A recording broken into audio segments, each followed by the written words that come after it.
So this is the video going over the Chapter 6 multiple choice review assignment. All right, so for one, it's clear you're using a binomial equation here. You don't actually have to find the answer. You just have to figure out what numbers get plugged in where. Okay, so they say random variable B represents the number in the sample who have a bachelor's degree. So that's what we're considering a success. And there's a 31% chance of that. So looking at these, like this is looking good so far. It should be probability success is 31. Okay. And then random sample of 50 residents. So total there's 50. Oh, so look, we've narrowed it down already. And then what's the probability that it'll equal 40? So 50 is N, 40 is K, and 31% is P. All right. Number 2, we are interpreting a mean of a binomial distribution. So some things to pay attention here. A mean is an average of everything. It is not a specific commitment to like what's going to happen next. It's just the average overall, right? Okay, so 94% have a certain characteristic in their blood, but then we're interested in without the characteristics. It follows a binomial distribution with a mean of 2.7 people. Which of the following is the best interpretation of the mean? So for all groups of 45, all of them, just the average number of people without the characteristic is 2.7. That is correct. This is B is too much commitment. You're saying there's exactly 2.7 people in each group of 45. Well, that's not even possible. You can't have 2.7 people. So it's an average of 2.7, not exactly 2.7 each time. There's with and without. It doesn't matter. Either way, it doesn't make sense. On average, 2.7 people are selected until finding someone with a characteristic. No, that's just, I mean, what? Yeah, that's not anything. Okay, so for 3, we want to find the expected value. So remember that expected value is the mean. And for this, you would use, I mean, you could do it by hand, but why bother? 1 var stats, L1, L2, and then look for X bar, or Staplet.com and do the discrete random variable applet. And you just plug your table in and let it do the calculations for you. It's multiplying all of these and then adding them all up. But if you do that by hand, you're probably going to make a little mistake. If you just do it on the calculator or on Staplet.com, you won't make any little mistakes. And you should get 1.79. Okay, number 4. Okay, I got to read this, so I'm going to pause and then come back to it. Okay, looking at number 4, it is about knowing if it's a binomial situation. So that's bins, right? Binary, independent, number of trials is fixed, and same probability each time. So a big one to pay attention to. I mean, they're all kind of binary here, but independence is an issue. So if we look at our answer of D, which is the correct one, so we have 2 players of equal skill level, and their skill level did not change from day to day. So that means that probability isn't, well, so this is important one too. The probability isn't changing day to day. So probability stays the same. Skill improving means probability is not staying the same. It's getting higher that they're going to win. This one, 5 players of different skill levels. So that, again, probability is changing. So maybe it's not independence, it's probability being the same. That's the biggest problem here. Different skill levels, again, not the same. And they're losing 3 games and then they're out. I don't know. That's weird. 2 players of different skill levels. So again, different skill levels. That's the thing to look for. The fact that the skill level did not change in D makes the probability stay the same all the way through, which makes it binomial. Okay, so we got to find the mean and standard deviation of C. So this is N. Okay, 85% is P, probability of success. In total, there's 200. So 200 times 0.85 gives me something. 170. So that's our mean. Because remember, it's N times P gives our mean. And then standard deviation. Okay, so let me be more organized. So that's mean. Standard deviation is P times 1 minus P. Oh, and there was an N in there. Whoops. Let me be better about this. I'm so sloppy. N P 1 minus P. So 200 times 0.85 times 1 minus 0.85 is 0.15. And you would get that, 5.05. So there's your mean. There's your standard deviation. Okay. 6. Oh boy, I got to read this. Okay, so for number 6, I had to stop and do some calculations first. So I had to go to 1var stats, L1, L2, and get my mean of X and my mean of Y, or mean of X and standard deviation of X. Again, if you don't want to use 1var stats, L1, L2 on your calculator, you can always go to Statlet.com.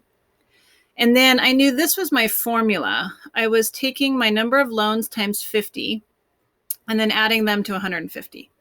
So remember, when you multiply, like multiply times 50, that's changing your center and your variability. But when you're adding the 150, that's changing your center, but not your variability. So means are intuitive. So I am multiplying by 50 and adding 150, and so I get 347. Standard deviations, not intuitive. You have to think more carefully. The multiplying happens, but not the adding. So 1.41 times 50, I get 70.5. Okay, now the other thing I didn't notice when I first read through this is that it's which one is not true. So let's go find the ones that are true, and there should be one that's not true. So mean of X is less than the mean of Y. Yep, that's true. Standard deviation is approximately $71. Yep, true. Mean daily salary is greater than 350. Nope, it is 347, not greater than 350. Standard deviation of X is less than Y. True. The shape of the probability distribution of Y is unimodal and roughly symmetric. So that takes looking at kind of our original shape. So imagine if you were to make a histogram of that, and keeping in mind also that adding, subtracting, and multiplying, dividing do not change the shape. The shape stays the same no matter what. It's just getting stretched or shifted around. So it looks like the most common ones are in the middle. That would be the highest bars. On the outside is the lowest bars. So yeah, it is going to be unimodal, as in there's one mode, one peak in the middle, and roughly symmetric. So it's definitely C for the answer. Okay, 7 is again just looking at the histogram and making some conclusions off of it. So they've done the whole probability distribution for you as a histogram. So which one is best supported? So they're going to be all false except for one. Got to find the true one.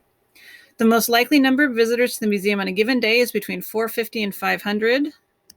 Definitely not. That's a very low probability. The mean number of visitors to the museum is much less than the median. No. So this is thinking back to chapter 1. In a symmetrical histogram, the mean and the median are right on top of each other.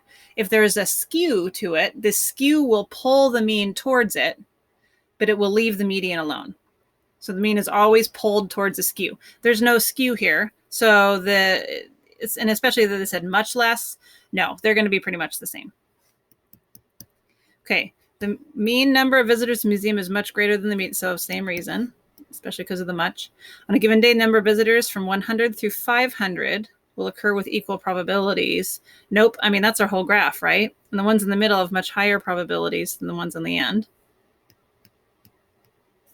And then E, given day is equally likely for the museum to have less than 300 as it is to have more than 300. So yep, here's 300. And it looks like there's just as much bar area to the left as there is to the right of it. So yes, E is our answer.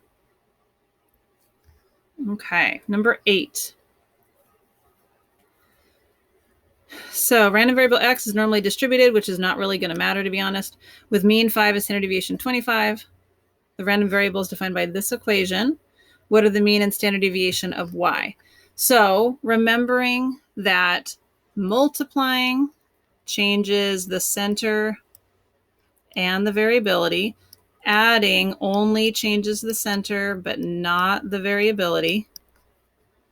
We can just kind of apply our rules. So if our mean was 5, everything's going to apply. The center does change. So 2 plus 4 times 5 is 22. In standard deviation, only the times 4 matters. So 4 times 25. There is no plus 2. So 100. So 22 and 100. Hopefully that's one of the answers. Yes, it is. Okay, number 9. Probability of attaining a head when a certain coin is flipped is about 0.65. So this is not a fair coin. This is a very heavily weighted coin to one side. So let's kind of point that out. Not a fair coin, which will feel weird to your intuition. Which of the following is closest to the probability that heads would be obtained 15 or fewer times when the coin is flipped 25 times? So 25 is n. This is binomial, right? It's independent. The coin doesn't care how it landed on the last time. 15 or fewer. So this is going to give us binom CDF because it's 15 plus 14 plus 13 plus 12 all the way down. So 25... probability of success is 0.65 up to 15. So if you put that into your calculator, you should get 0.37. Or again, if your calculator is not your favorite thing, you can use Stapplet.com. Go for binomial. Okay. Again, it says approximately normal, but it's not going to matter. We're not doing z-scores or anything. Just think of it as any random variable. Okay, so these gift baskets contain apples and pears. Keep in mind more than one apple, well, more than one pear, plural. The mean and standard deviation for each distribution shown below. We have the basket as well, so they're only going to need one basket. Everything's independent. Okay, so W has 4 apples, 6 pears, and 1 basket. Which of the following is closest to the standard deviation? So our equation is 4 apples and 6 pears plus 1. We don't even really need the 1 basket. Okay, so we don't care about the means. We're only interested in standard deviations here. So standard deviation, multiplying does affect the standard deviation. Adding does not. Okay, so I should back up. Adding a specific number to a random variable will not change the standard deviation. Adding 3 different random variables to each other will change it. That's the whole variance and square root deal. So let's do the times 4 bit first. So 4 times 0.2, 4 times 0.8, 4 times 1.88. I need my handy dandy calculator. I guess I can do this one. That's just 0.8. 4 times 0.18 is 0.72. 4 times 1.88. Oh, what am I doing? Oh, Gerlicher. What are you doing? This should be 6. So there's 6 pairs. So 6 times 0.18 is 1.08. And then we still have 1.88 because it's just 1. Okay, so we've accounted for the fact that we have 4 apples and 6 pears. Now we got to think about adding these distributions together. Remember that you cannot add standard deviations directly, but you can add variances. So let's go 0.8 squared plus 1.08 squared plus 1.88 squared. That'll give me my variance of them all added up, and then square root to get it back to a standard deviation because that's what they asked for.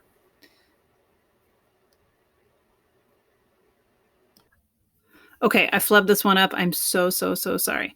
Okay, so I'm going to start over with this.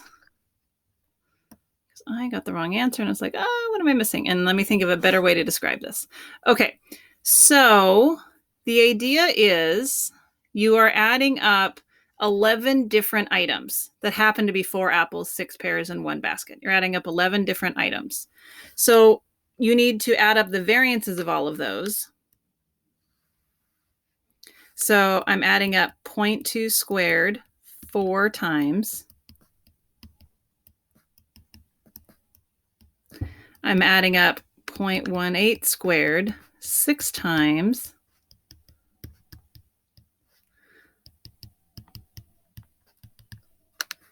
What is that? 1, 2, 3, 4, 5, 6. And then I'm adding up 1.88 squared once.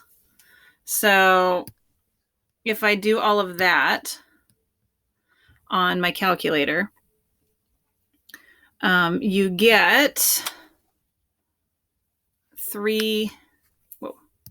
square root of 3.8888, which gives you 1.97. Okay, so that's the way to think about it. It's just do it out 4 times, which really, another way to think of this is 0.2 squared times 4 plus 0.18 squared times 6 plus 1.88 squared. So the 4 and the 6 happen after the square, not before. So you can do the multiply by 4, multiply by 6, but you have to do the square first. And the reason why is if you think about writing it all out, that's the squared would happen first. Okay. Sorry if you listened to my whole bad explanation and then had to listen to the whole good one. Okay, I'm going to pause on this and read it, make sure it's right before I waste your time. Okay, so 11 has the same issue that 10 did. By the way, they keep saying they're normally distributed. It doesn't matter. You're not doing any table A stuff. You're not doing any z-scores. Just think of it as any random variable. It just happens to be a continuous random variable here, but all the rules still apply. So a full box equals an empty box plus 10 bars. So standard deviation, we have 11 things that are all being added up, the 10 bars plus the box. So we can't add their standard deviations directly. We have to add their variances. So imagine I have 8 squared from the box, and then I have 4 squared 10 times. Well, that's the same as saying 8 squared plus 10 times 4 squared. And that turns out to be 224. So square root of 224. And the formatting got all funky there, but it's just C, square root of 224. All right, that's it. You have made it through the multiple choice.